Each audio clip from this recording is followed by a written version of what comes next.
Saya sangat berterima kasih dan sangat menghargai sikap Nasdem setelah pertandingan kita bersaing, ya kan?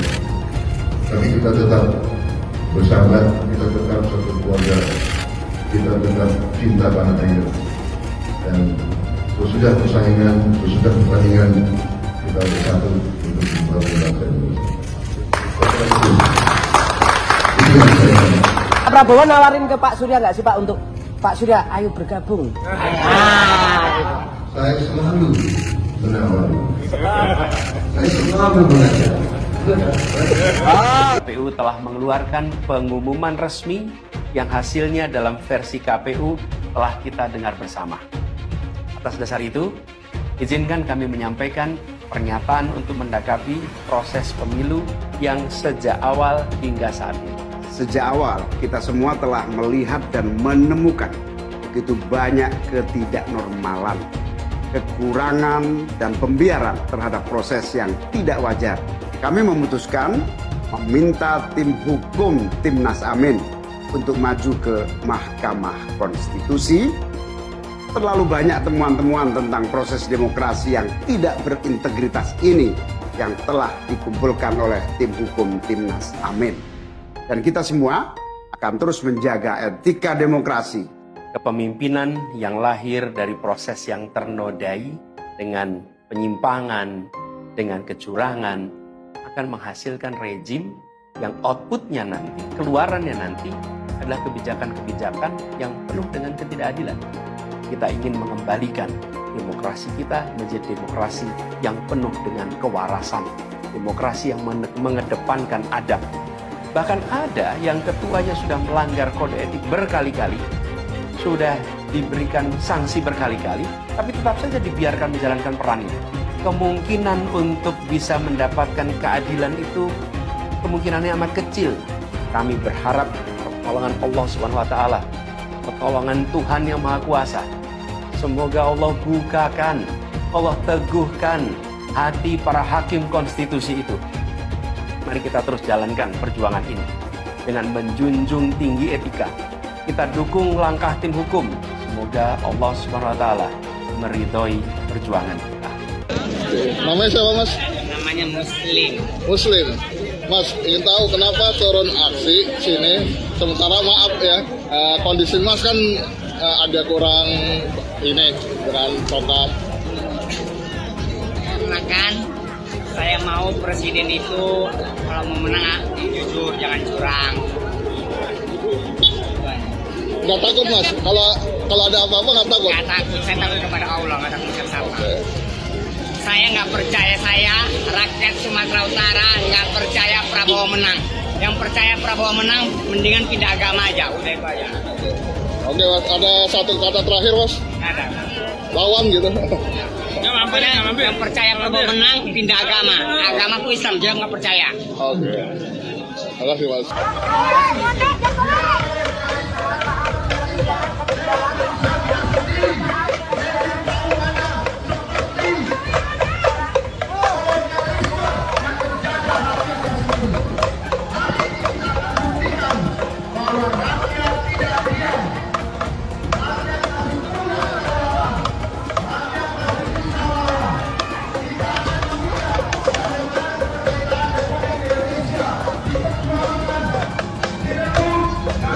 Satu hal ya, saya ngomong terus terangnya di sini ya.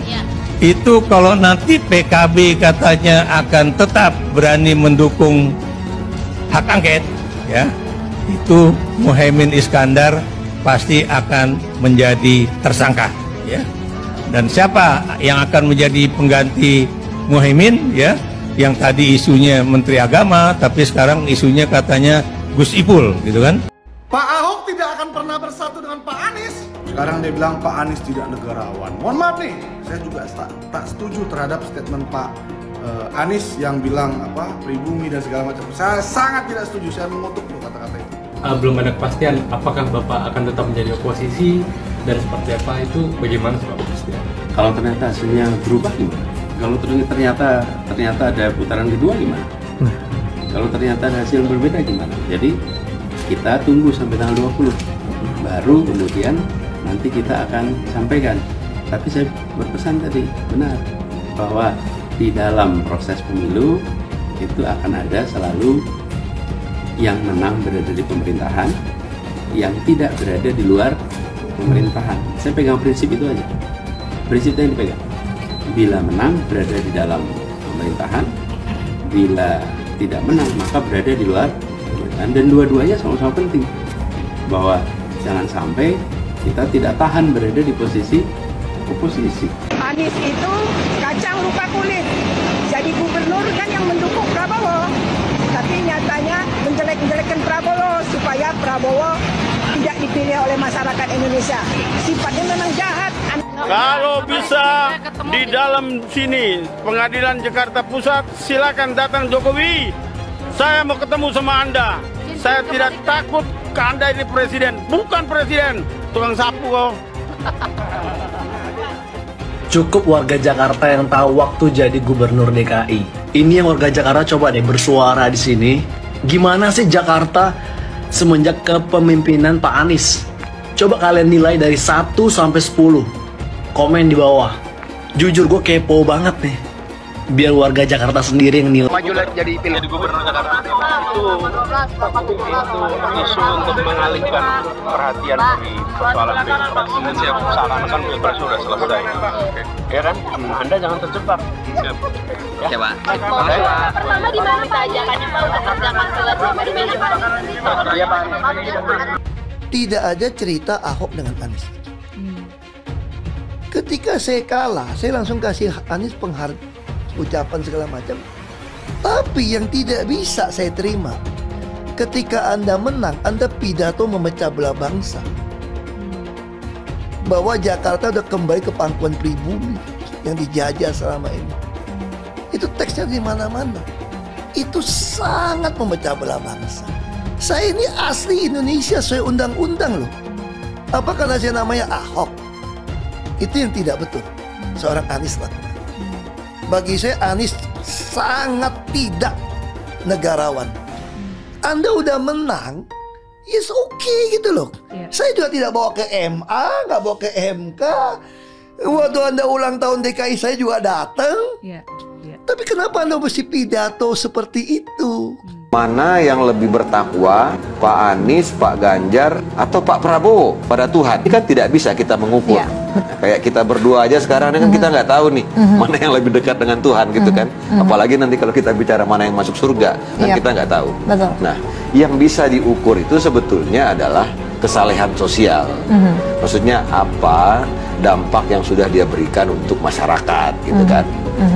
Makanya sering ada pertanyaan, misalnya kalau dari teman-teman pendukung Anies gitu kan, apa sih prestasinya Pak Prabowo? Ya saya sampaikan, ya Pak Anies itu prestasinya Pak Prabowo gitu loh. Jadi Pak Prabowo itu orang yang pemaaf, dia mudah memaafkan orang. Pak Prabowo itu orang yang juga berani meminta maaf. Jadi setiap akan diperiksa itu ada hambatan politis, psikologis, karena selalu dituding ingin menjegal Anies karena formula itu kan itu psikososial, sehingga KPK itu setiap nyebut mau menyelidiki gitu, orang mau demo, KPK-nya mau dibakar, kalau ini ya untuk menjegal gitu, sehingga ya gamang. Apakah kasus korupsinya ada indikasinya kuat? Laporan BPK itu menyimpulkan Formula E tidak boleh dibiayai oleh APBN maupun APBD. Firm itu ya? Firm, karena menurut undang-undang yang boleh dibiayai oleh APBN, APBD itu undang-undang olahraga tertentu yang disukai rakyat secara masif. Nah, lalu disebut yang masif itu apa? Sepak bola, voli, bulu tangkis, sirkuit itu tidak ada. Nah, lalu BPK minta ini supaya didalami, ada indikasi itu tidak benar. Nah, setiap ini mau didalami, ribut, katanya mau menjegal Anies gitu. Sehingga sekarang ya Ya kalau pertimbangan politisnya begitu, saya bilang silakan aja KPK. Tapi kalau Anda tanya ke saya, bukan bahkan saya ya, KPK itu bahan-bahan. Kalau Anda tanya ke saya, Anda pedulikan itu tegak kan? Ngomongin koalisi perubahan, koalisinya Abah Anies emang nggak pernah ada habisnya.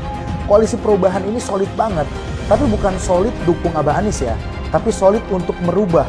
Bulan Februari aja belum selesai, tapi Nasdem sama PKB bau-baunya mau ninggalin Abah Anies nih.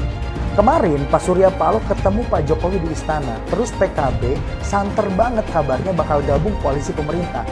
Ini mah karma is real guys. Pas debat kemarin Abah Anies nuduh Pak Prabowo nggak kuat jadi oposisi. Ini partai koalisinya belum apa-apa udah mau nyebrang aja ke kubu yang menang.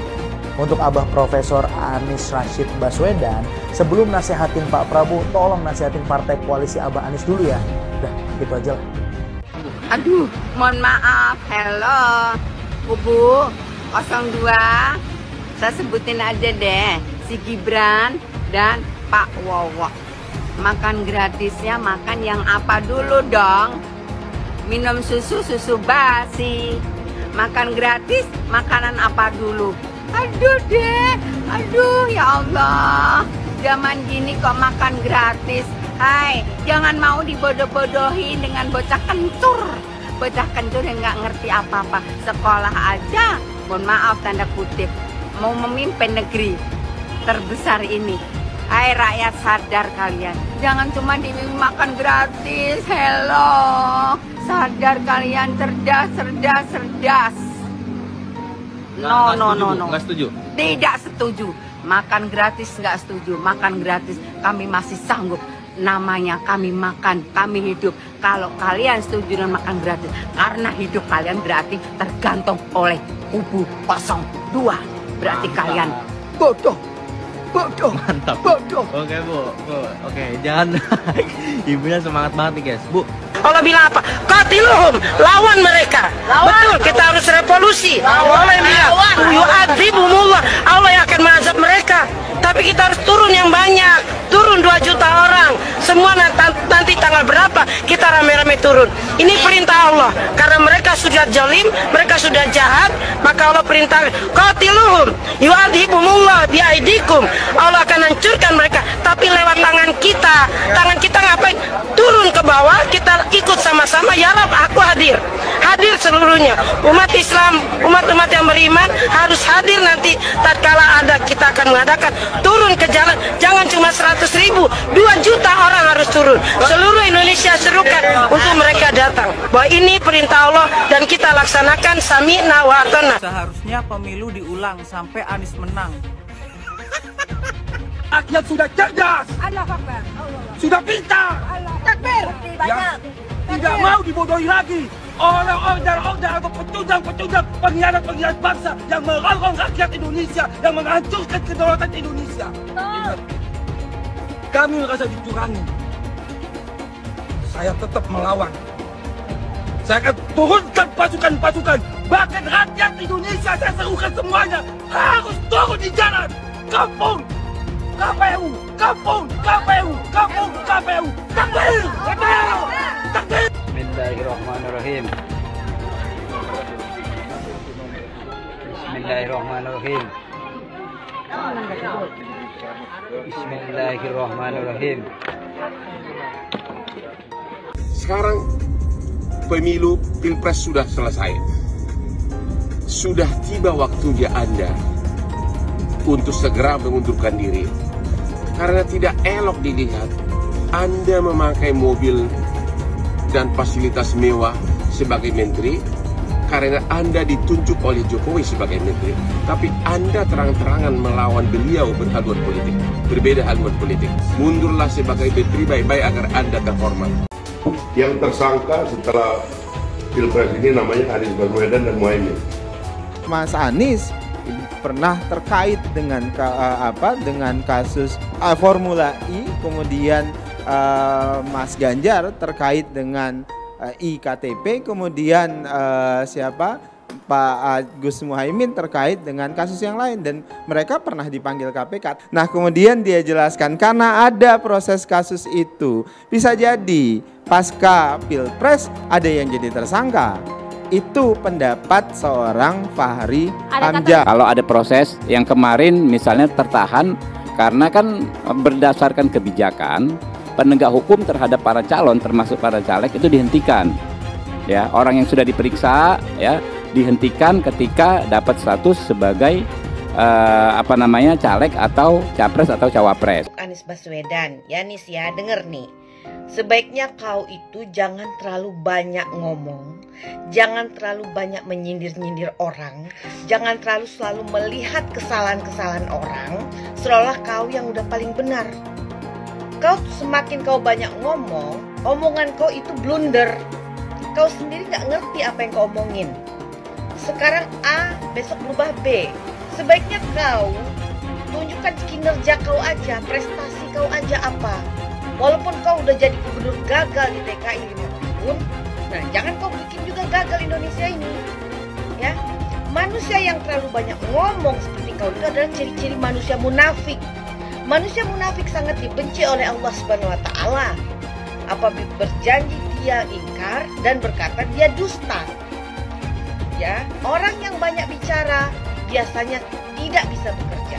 Paham itu ya Anies Baswedan? Tapi dalam kenyataannya Pak, ketika Bapak memimpin di Kementerian Pertahanan, banyak orang dalam pengadaan alutsista, PT Teknologi Militer Indonesia, Indonesia Defense Security, lalu orang dalam pengelolaan food estate, lalu ada kejadian-kejadian di mana kita semua menyaksikan ketika ada pelanggaran etika dan Bapak tetap jalan terus dengan cawapres yang melanggar etika.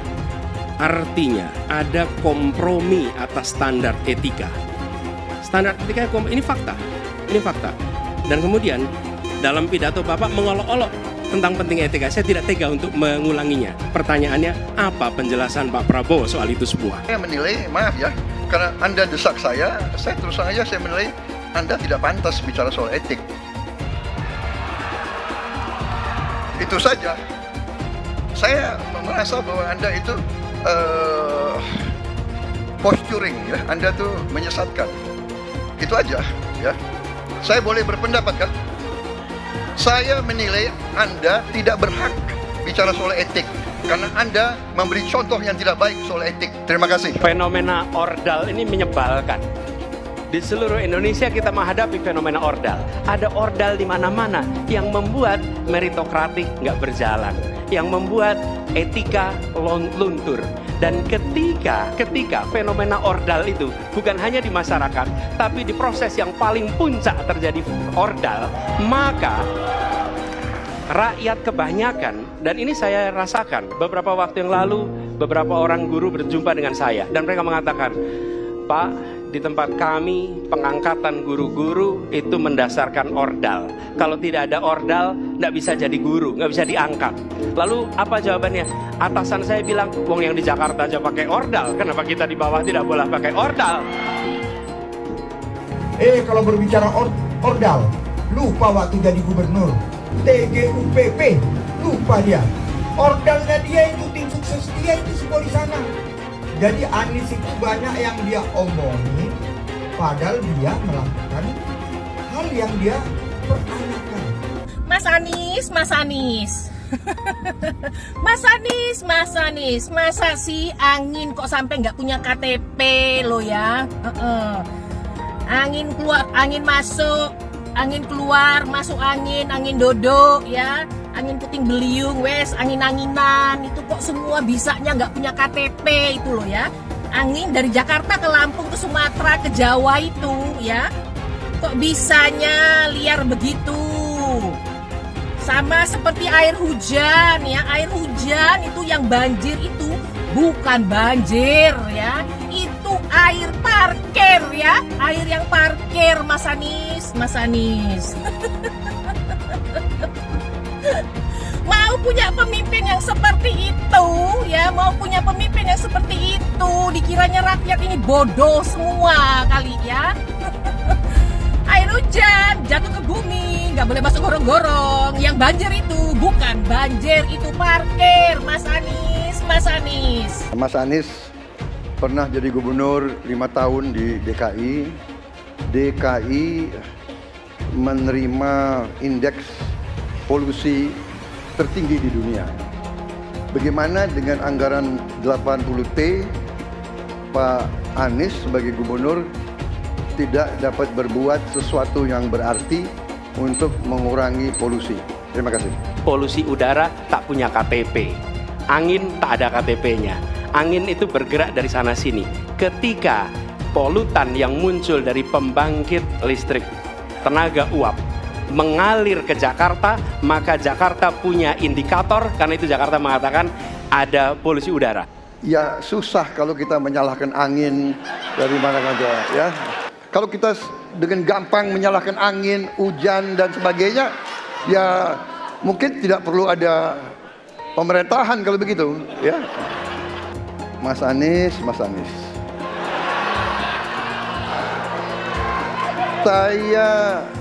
Saya berpendapat Mas Anies ini agak berlebihan. Mas Anies mengeluh tentang demokrasi ini dan itu dan ini. Mas Anies dipilih jadi gubernur DKI menghadapi pemerintah yang berkuasa. Saya yang mengusung Bapak.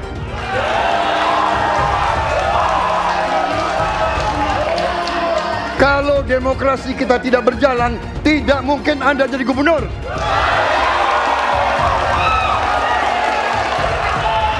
Kalau Jokowi diktator, Anda tidak mungkin jadi gubernur. Saya waktu itu oposisi, Mas Anies. Anda ke rumah saya, kita oposisi, Anda terpilih. Apa yang bisa diharapkan dari Anies? Nggak ada.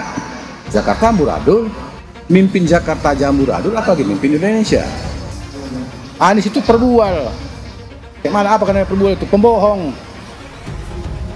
Pembohong itu Anies itu. Gak usah dengar itu. Nggak layak jadi pemimpin. Apalagi jadi presiden. Di Jakarta aja kamu tengok itu amburadul. Di Jakarta tingkat kemiskinan tinggi. Pembangunan apa yang bisa dibangun Jakarta? Satu puskesmas pun bangunnya nggak ada. Masjid aja nggak ada dibangun. Mau ibadah. Di mana-mana kelebihan bayar. Apa yang bisa dibangun Anies? Satu aja nggak ada. Satu saja tunjukkan apa yang bikin Anies dibangun di Jakarta. Ganjar belum kampanye saja tetap di atas, apalagi sudah kampanye. Anies yang sudah keliling Indonesia, yang naik jet pribadi, keliling, jangankan naik, makin nyungsep ke bawah. Nah, masyarakat sudah tahu siapa Anies. Anies, siapa di belakangnya? Oligarki, satu. HTI, FPI. Masyarakat Indonesia bukan cari orang Yaman. Indonesia mencari nyaman. Anies ini keliling-keliling Indonesia mau ngapain sih? Bingung saya ngelihat. Menawarkan perubahan tapi tanpa konsep dan gagasan. Apa yang mau dirubah dan perubahannya seperti apa? Apakah akan merubah negara Pancasila menjadi negara khilafah juga nggak jelas. Jadi perubahan apa yang mau ketawarkan nih? Jadi jangan berharap dapat lotre lah nih tiba-tiba jadi presiden Indonesia. Nggak, Indonesia ini terlalu luas, terlalu besar. Jangan bermimpi lah. Bicara ke sana ke sini keliling Indonesia seolah-olah paham dan mengerti masalah negara. Lawang jadi gubernur aja 5 tahun kamu nggak ngerti masalah Jakarta. Apa yang kamu lakukan dengan Jakarta? Nggak ada nih, nggak ada. Masalah Jakarta segitu banyak tak satu pun yang selesai. Yang ada malah kerusakan bertambah. Anies hendak jadi presiden, hendak mengadakan perubahan. Perubahan apa nak kau buat? Nak kau balik Indonesia ini telontang jadi telangkup. Yang sudah maju dipandang mata dunia, hendak kau manakan lagi? Apa yang makanya kalau nak baca itu pidato tuh, hendak merubah Indonesia, sebutkan apa yang hendak dirubah. Jangan kata rubah ada, tapi yang hendak dirubah tak ada. Serupa dengan rekam jejak. Lihat rekam jejak. Apa rekam jejak kau di Jakarta? Apa yang kau jaga di Jakarta? Bukan yang ada kalau jaga di Jakarta kau bilang rekam jejak, seakan pidato dulu rekam jejak saja. Gaya orang nangkuk kau bodoh-bodoh saja, orang nak pidato kau pembodoh-bodohan. Kau anggap orang Indonesia ini bodoh semua, yang pintar orang Yaman. Nantau kau Yaman salah nantau. Bila ingin melihat apa yang akan dilakukan seseorang ke depan, maka lihatlah rekam jejaknya. Karena rekam jejaknya adalah prediktor terbaik untuk masa depan. Saya mensyukuri kenapa kalah, kenapa ditahan. Saya bersyukur atas itu semua. Saya coba bayangkan ya, kalau seandainya waktu itu kita menang gitu ya, hari ini belum tentu kita bisa nikmati seperti ini. Kita bersyukur 5 tahun Tuhan izinkan kasih ke orang yang pintar ngomong untuk kerja. Coba kalau kita bayangkan gitu ya, kalau kemarin saya masih jadi gubernur, ini saya udah turun ini. Tapi yang pintar ngomong itu dikira orang hebat kan? Ini lebih berbahaya tahun 2024, langsung ketahuan karakternya. Langsung ketahuan itu. Di saya juga ada kutipan Pak di kamar saya Pak. Tulisannya, Jakarta telah mengambil keputusan yang fatal. Jangan sampai bapak politik identitas justru menang dengan cara menipu umat Kristen. Jadi kalau sekarang umat Kristen mendukung Anies, mereka akan membayar mahal kerelaannya untuk menukar iman hanya untuk kepentingan sesaat. Kita tahu Anies lahir dari apa? Politik identitas. Yang dia dulu melabeli kafir semuanya kepada yang non-muslim. Saya mintalah kepada muslim yang waras dan kepada kelompok minoritas. Janganlah Anda memilih pemimpin yang berkarakter seperti Anies. Elektabilitasnya Anies merosot ya seiring mulai terkuaknya kontroversi dari kepemimpinan Anies di Jakarta. Gen Z juga tahu kalau Anies adalah sosok yang didukung kelompok intoleran yang membuat Pilgub DKI 2017 menjadi sangat kotor. Politik identitas yang mengarah ke perpecahan seperti yang dikeluarkan pendukungnya Anies, yaitu Kadrun bin Kamret. Kafir lah, laknat lah, PKI lah, ya cuman itu doang kemampuannya. Itulah pendukung Anies. Jangan pernah takut melawan Kadrun yang cuma pengen Indonesia hancur. Presiden kita ini memecah belah umat. Kalau punya jejak pernah memecah belah umat, jangan dipilih. Kita lihat apakah pemimpin kita, calon pemimpin kita ini ya pernah menggunakan agama sebagai alat untuk memenangkan kepentingannya atau tidak. Kalau agama diperalat untuk merebut kekuasaan, jangan dipilih. Sekali lagi, kalau ada calon pemimpin yang punya rekam jejak memperalat agama untuk kepentingan politiknya, jangan dipilih. Bapak Politik Identitas Indonesia Anies Baswedan, Bapak Intoleransi Indonesia Anies Baswedan, jangan lupakan, jangan terlena, jangan sampai dia pecahkan kita dengan dagangan ayat dan mayatnya. Air itu turun dari langit, turunnya ke atap rumah langsung sumur bor, bukan ke sungai dan ke laut. Saya ingatkan, jangan ada lagi politik identitas. Jangan ada lagi politisasi agama. Penjajahan di depan mata itu di Jakarta. Kita semua pribumi ditindas, kini saatnya kita menjadi tuan rumah di negeri sendiri. Saya bilang, Nis, ente nggak bisa jadi presiden. Kenapa? Karena presiden adalah orang Indonesia asli, saya bilang. Anies, ibunya Arab, bapaknya Arab, kakeknya Arab. Mas Anies nikah dengan keturunan Arab. Menantu Mas Anies, anak Mas Anies nikahnya dengan Arab lagi. Jadi Mas Anies kalau merepresentasikan Indonesia agak kurang ke-Indonesiaannya. Mungkin 3% Indonesia aja yang bisa direpresentasikan oleh Mas Anies. DKI yang kita harapkan, Anies Baswedan yang begitu jelas Islamnya. 4 tahun 8 bulan jadi gubernur. Mana peraturan pergub saja yang melarang miras? Mana perda Islam apalagi? Yang akhirnya tidak berani juga menegakkan hukum Islam. Banjir tetap banjir, macet tetap macet, kriminalitas Jakarta. Anda tahu, 2 menit sekali terjadi pencurian. Sekarang orang sedang euforia, dia mau dicapreskan. Bagaimana umat terjebak lagi, bodoh lagi, masuk lagi. Kalau misalnya memang Anies itu mau maju dan dia tekad mau menegakkan hukum Islam dan menyatakan perlawanan, saya penuh. Tapi dia tidak lakukan itu. Jangan hanya konsentrasi pada pembangunan benda-benda mati yang indah difoto dan bisa ditunjukkan dalam 5 tahun hasilnya. Kalau kita mau menilai sebuah janji, maka lihat janjinya atau lihat kenyataannya. Dulu janjinya apa ya? Dan ini aneh, betul-betul aneh. Ini bukan kampanye, tapi saya sampaikan sini. Di satu sisi menyiapkan jalur-jalur air untuk dikirim ke laut, di sisi lain di lautnya dipasang dengan pulau reklamasi, tinggal tunggu waktu jadi rob, air balik.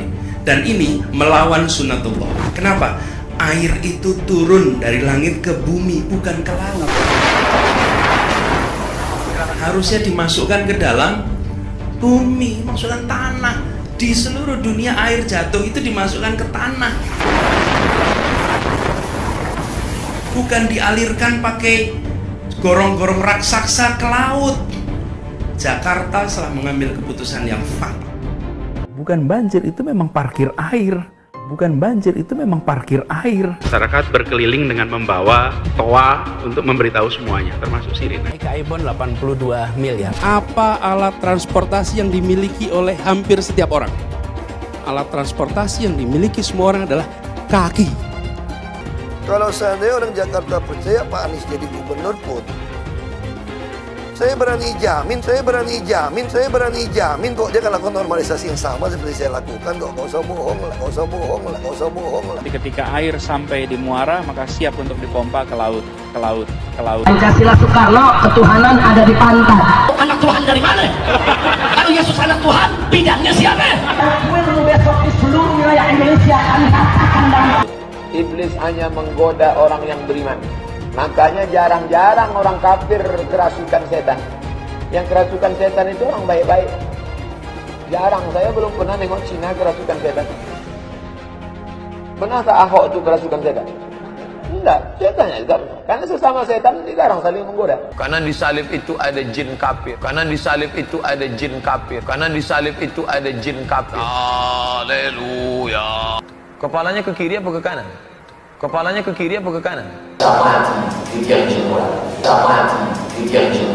Tetap percaya salib itu lambang mulia, bukan jin.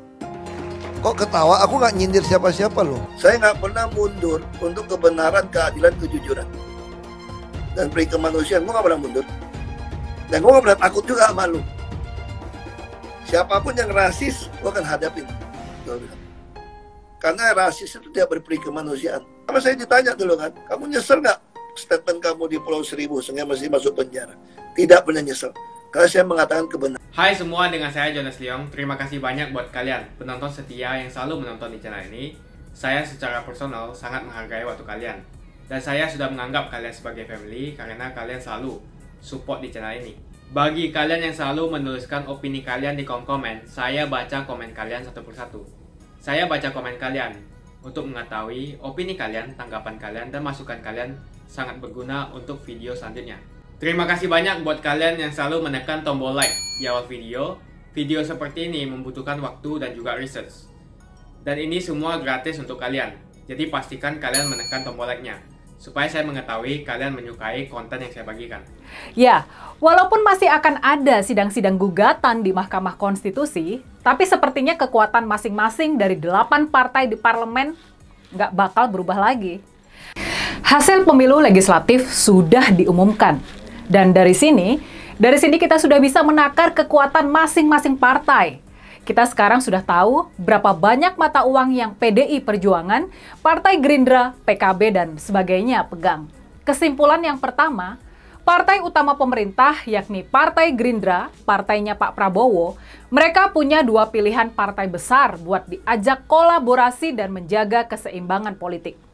Ada PDI Perjuangan yang pegang 16,72% suara dan Partai Golkar dengan 15,29% suara. Kalau dinormalisasi, koalisi Gerindra, Golkar, Demokrat, dan PAN baru menguasai 48,7%. Dari 100% suara parlemen, masih kurang dari setengah kursi dewan. Makanya nih, Pak Prabowo memang harus menambah partai di dalam koalisinya supaya bisa punya mayoritas yang lebih solid di parlemen. Kabarnya nih, yang mulai santer beredar, ada perbedaan di antara Pak Prabowo yang bakal jadi presiden dengan Pak Jokowi yang sekarang menjabat presiden soal siapa partai yang bakal diajak untuk berkoalisi. Memang sejauh ini belum ada pembicaraan resmi di antara Pak Prabowo dan Ibu Mega. Tapi yang bisa kita tangkap nih, ada keinginan besar dari Pak Prabowo buat mengajak PDI Perjuangan untuk bergabung ke koalisi pemerintah. Buat Pak Prabowo, mengajak PDI Perjuangan sangat penting.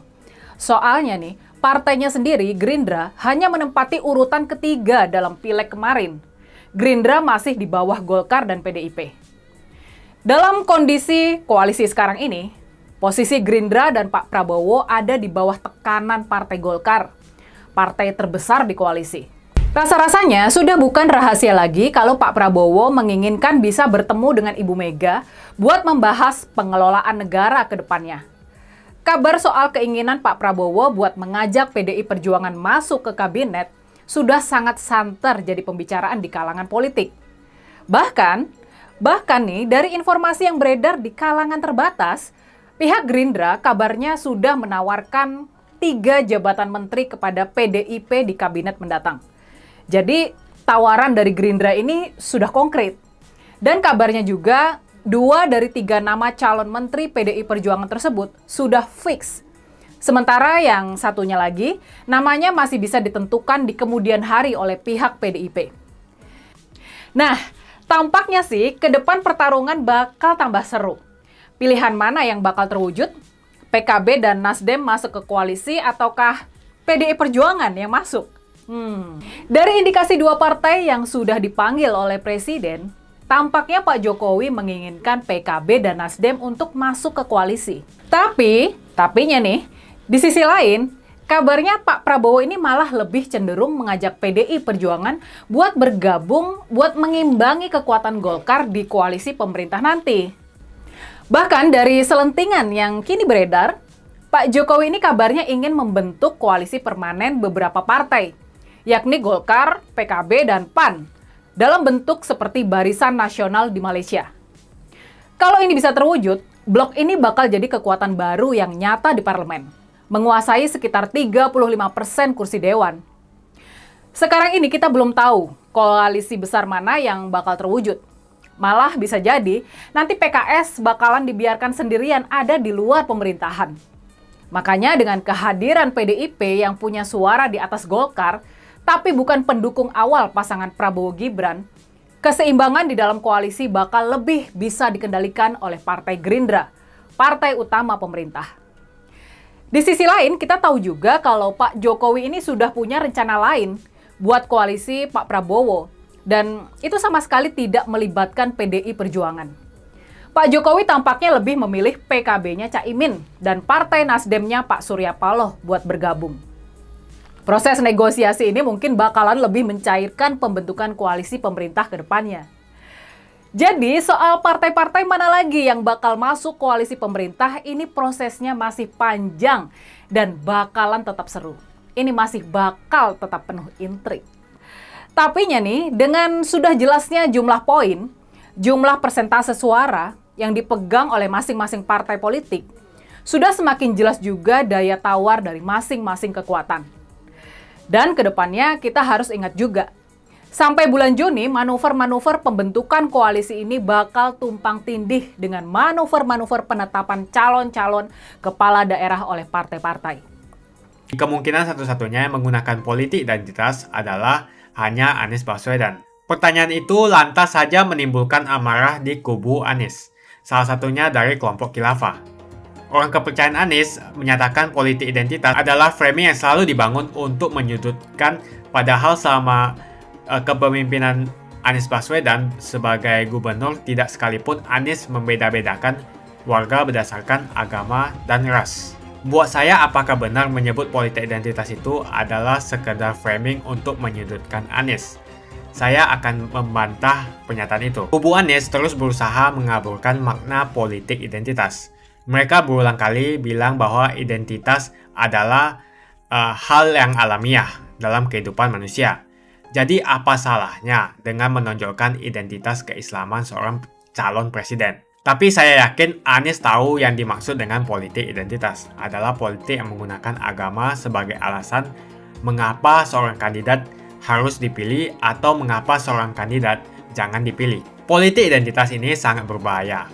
Politik identitas membuat masyarakat menjadi tidak rasional dalam berpolitik. Yang menjadi faktor utama dalam politik identitas adalah agama.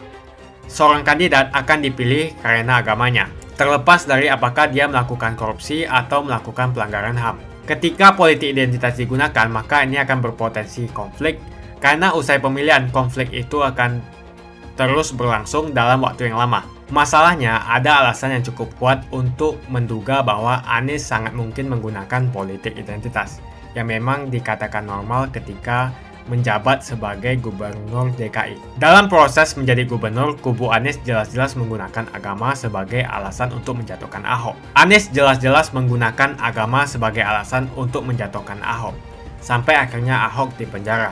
Jadi ada track record sebelumnya bahwa Anies bisa menggunakan politik identitas untuk mencapai tujuannya. Anies sangat mungkin menggunakan politik identitas karena ini memang keunggulan komparatif dari Anies. Dia mungkin saja seorang doktor dari Amerika Serikat, tapi rekam jejak kepemimpinannya sangat tidak bagus. Dia gagal sebagai rektor Paramadina, gagal sebagai menteri, dan gagal sebagai gubernur. Jadi agama digunakan untuk membangun dukungan terhadap Anies. Itu saja opini saya. Pastikan Anda menekan like di video ini dan bagikan video ini ke teman dan family Anda supaya mereka mengetahui informasi ini. Jangan lupa tekan tombol subscribe dan bunyikan tombol loncengnya supaya kamu tidak ketinggalan info dari channel Jonas Leong. Dan saya akan jumpa kalian di video selanjutnya.